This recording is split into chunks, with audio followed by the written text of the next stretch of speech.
Ալնի մարդու համար 1 տարին էլ է հերիք, ամեն ինչը փոխի։ 2 տարին ըստավ ասեցիք բան չի փոխվի, շուտ է։ 4 տարին անցավ ասեցիք շուտ է, բան չի փոխվի։ Հիմա ասում եք 6 տարին էլ է շուտ։ Ինչքան սպասենք, մի 6 տարի էլ սպասենք, մինչև փոխվի։ Ոչի բան էլ չի փոխվել։ 35 տարի է ես սպասում։ Ինչ առա։ Մի բան խնդրեմ բոլորիդ մի բան խնդրեմ, մի րոպե։ Որ պետք է լավ բան փոխվի։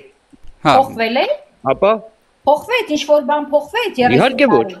Իհարկե ոչ։ Իսկ եթե 30 տարում փոխվեց, 6 տարում ինչ եք դուք սպասում։ Չէ, հիմա ասեմ Տիկին Սարա, մի րոպե Պավլի ջան, մի րոպե եղբայր։ Հիմա ասեմ։ Տիկին Սարա, մի րոպե, մի քիչ էլ սպասենք, կյանքը կպրծնի, Տիկին Սարա։ Մենք արդեն մահացած կլինենք։ Մի րոպե մի բան ասեմ, մի րոպե, ուրեմն նայեք, Տիկին Սարա, անկեղծ ասած, ես մի քանի ժամանակ առաջ սկսեցի աշխատել տնտեսական, ուրեմն սոցիալական տնտեսական խնդիրների հետ կապված սկսեցի հետազոտություններ անել, Գեղարքունիքի մարզի օրինակով ես մի քանի ուրեմն խորհրդատվություններ, բաներ տարբեր ուրեմն տնտեսագետների հետ աշխատելով ունեցա, ձեզ ասեմ, ընդամենը 2 տարվա ընթացքում Գեղարքունիքի մարզի օրինակով ասեմ, անելով ներդրում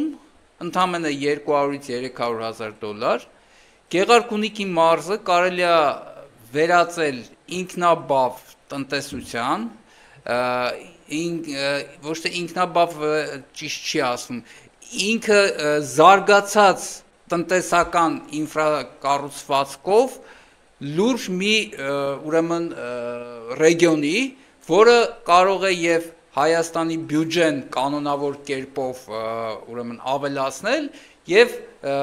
մարդիկ Գեղարքունիքի մարզից պարզապես չեն ցանկանա անգամ հեռանալու մասին մտածեն։ Այսինքն կա բոլոր ելքերը ու նաեւ ֆինանսական միջոցները կա։ Տիկին Սարա, որ ասում եք գումար չկա, մենք աղքատ պետություն ենք, այստեղ էլի մարդիկ կան, որ ասում են, չի կարա ուրեմն Հա, ուրեմն երևի կարդացի հայեմ հայներ երևի գրե, ինչ-որ բաներ կար, հա, ուրեմն ասեմ, մենք աղքատ չենք, որովհետև մեր երկիրը բավականին շատ միլիոնատերեր է տվել, բացի աղքատությունը ավելացնելուց, նաև միլիոնատերերի թիվն է բավականին շատ մեծացել, ու այդտեղ պետք է գտնել այն պատճառները, ինչից է դա այդպես ստացվել, այսինքն, այնպես չի, որ փող չկա, փող կա, Եթե մի քանի, ասենք, 100 միլիոններով գումարներ միայն եկել է մի